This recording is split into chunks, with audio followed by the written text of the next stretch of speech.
Hello, this is Angela with Parker's Permaculture. I am in my front yard, up against my neighbor's hedge.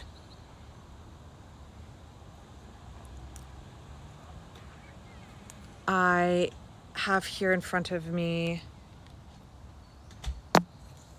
geranium, lady's mantle, native strawberries and I have shallots, all as ground cover or lower herbaceous layer plants, nigella, nasturtiums. Moving up into the shrubby layer, I have a honeyberry, blueberry, more herbaceous, a little bit bigger. I have comfrey here and here. Let's talk about something that is not going well this year. This is one of my bush cherries, and you can see that it has brown rot, which I'm going to come out and prune all of that off. I've never had it so bad as I have it this year.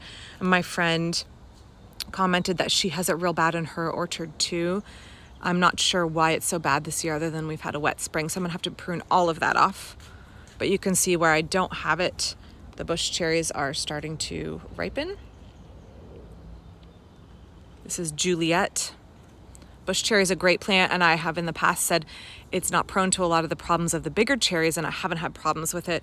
But this year it's having a hard time. So I want to make sure that I feed the soil real good and that I prune all of that diseased stuff off. So the thing I want to focus on today is actually this plant right here, which is in full flower and looks spectacular.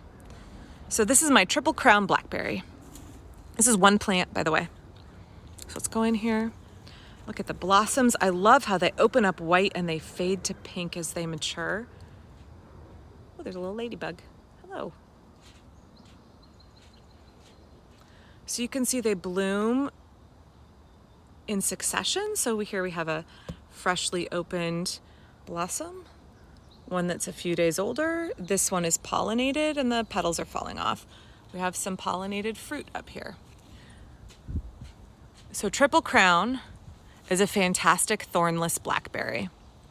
My marionberry videos have gotten quite a lot of views, and I just I prefer this plant vastly to my marionberry. It is ready later in the season, but it's very sweet, very large berries. You do need space for it. I prefer to grow my brambles up against a wall, so it works really well against my neighbor's hedge. Because they do have floppy canes, you have to tie them up. But this is 100% thornless. It needs sunshine. So in Oregon, a lot of people don't bother growing blackberries because Oregon is massively overrun with the invasive Himalayan blackberry, which was planted in the 1930s, I believe, by a gentleman who seemed to think he could feed the world by releasing it into the wild. And I have so many feelings.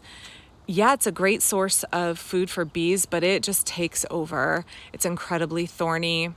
If you get pricked by the thorns, they really irritate your skin. It's a great free food to forage from. I'm going to step through here. It's a great free food to forage, but the quality of the blackberries is not very good. So what you end up getting with Himalayan blackberries is not a very good ratio of pulp to seed. They're very seedy.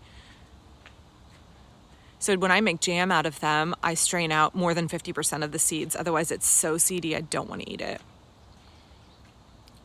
This, however, has a really good ratio of pulp to seed. And I don't have to strain out any seeds at all when I make jam. Unless, of course, I'm making jelly, and then I do. Really good flavor, great fresh eating.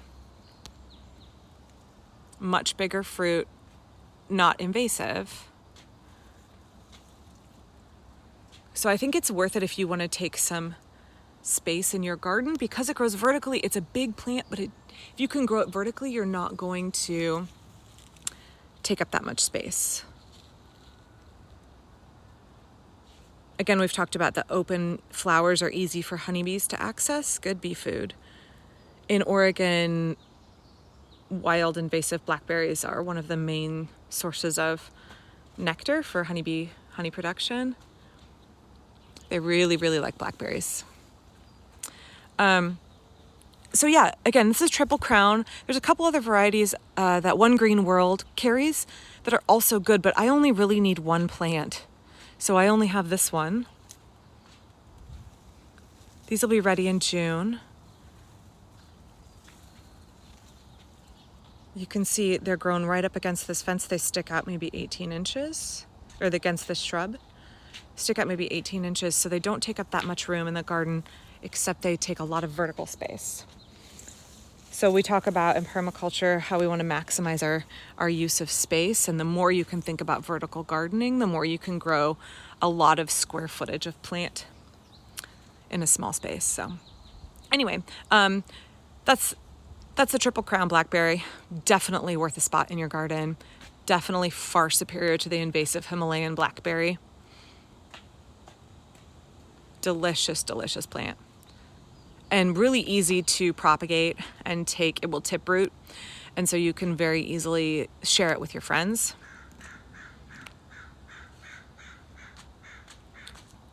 All right, I am going to get gardening. I have quite a bit to do outside today. I'll be back tomorrow. Thanks.